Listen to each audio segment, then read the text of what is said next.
Tu es peut-être en période d'examen, en période de révision, en période de partiel, et parmi les épreuves qui arrivent, les épreuves que tu vas devoir passer, il y a ce que l'on appelle des questions de cours. Qu'est-ce que c'est qu'une question de cours? C'est tout simple.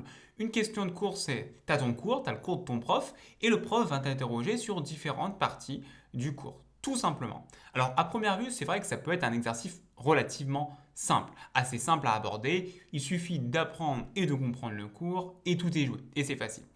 Mais en réalité, je trouve que cet exercice de la question de cours est en réalité un peu plus technique et un peu plus complexe que ça en a l'air.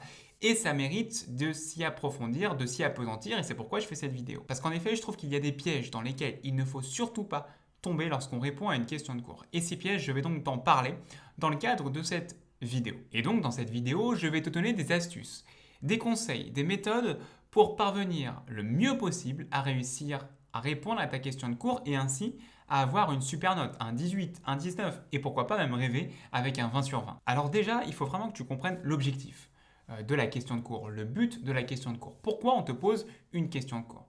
L'objectif, déjà, et ça, il faut bien que tu le comprennes parce que ça va te servir pour répondre à la question de cours, l'objectif, c'est vraiment pour le correcteur, donc pour le prof, ça va vraiment être de vérifier que tu as bien compris le cours. D'accord? C'est ça l'objectif. C'est pas forcément de voir que tu sais apprendre par cœur, mais l'objectif, c'est de vérifier que tu as bien compris le cours. Alors comment on fait? Comment on fait pour montrer au prof, pour montrer au correcteur qu'on a parfaitement compris son cours? Alors tout d'abord, il y a une chose qui me semble ultra méga important, et ça c'est vraiment de mon expérience de correcteur, de mon expérience de prof, ce qu'on attend de toi.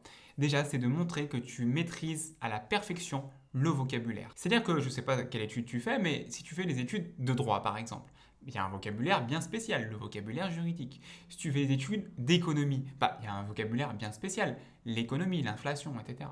Si tu fais des études scientifiques, il y a tout un vocabulaire autour de la science. Et donc, quelle va être l'attente de ton correcteur, quelle va être l'attente de ton prof? C'est de vérifier que tu maîtrises parfaitement ce vocabulaire. Donc, n'hésite pas à l'utiliser à bon escient, attention, n'hésite pas à l'utiliser dans ta copie. Ensuite, une autre technique pour bien et correctement répondre à la question de cours, c'est la technique de l'entonnoir. C'est une technique assez méconnue, mais elle me semble importante. Et c'est la raison pour laquelle je vais t'en parler dans cette vidéo. Alors, qu'est-ce que c'est que la technique de l'entonnoir? Je ne sais pas si tu visualises un entonnoir. Tu vois, un entonnoir, c'est comme ça. Qu'est-ce que c'est que la technique de l'entonnoir pour répondre à des questions de cours? La technique de l'entonnoir, ça va être de partir du général, le général, pour aller doucement au particulier, comme un entonnoir. Dans le cadre de ta question de cours, tu vas commencer par une assertion générale, par une phrase générale, et petit à petit, tu vas aller répondre à ta question de cours. Et de la sorte, ça va montrer à ton prof, ça va montrer à ton correcteur que tu as un raisonnement, que tu as une façon de raisonner. Tu raisonnes du général pour aller au particulier. Alors, je vais donner un exemple très concret.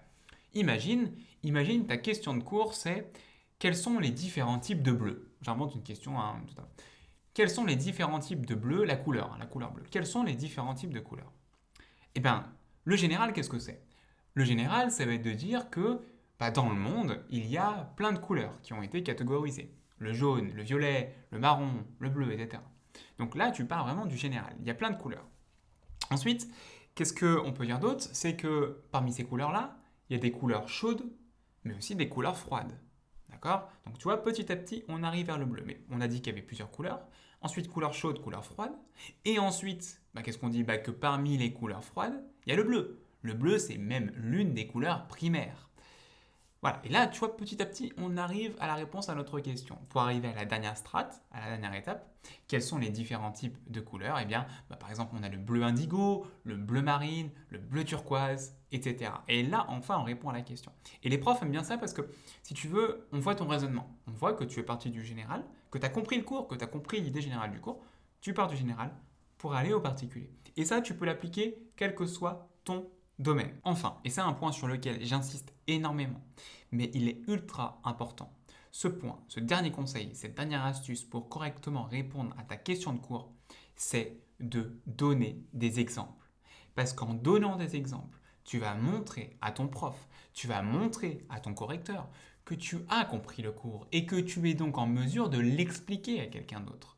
Donc, quels exemples tu vas donner? Ça peut être ceux qui sont tirés du cours. Et dans ce cas-là, je ne peux que te conseiller, dans ta prise de notes, de noter tous les exemples qui sont évoqués par le prof. Donc, dans ta prise de notes, n'oublie pas de mentionner les exemples.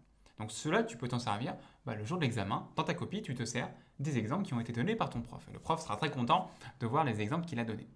L'autre possibilité, mais là ça mérite un stade au-dessus, mais ce sera encore plus valorisé, l'autre possibilité c'est naturellement de donner ses propres exemples. Alors là, c'est génial. Si tu parviens à donner tes propres exemples, c'est un truc de malade. Tu vas réussir et tu vas avoir une super note. D'accord? Donc, n'hésite pas à donner des exemples parce que ça va vraiment, et ça j'insiste énormément, même dans toutes tes copies pour une dissertation. Mais là, on parle vraiment de la question de cours, mais ça peut valoir aussi pour une dissertation.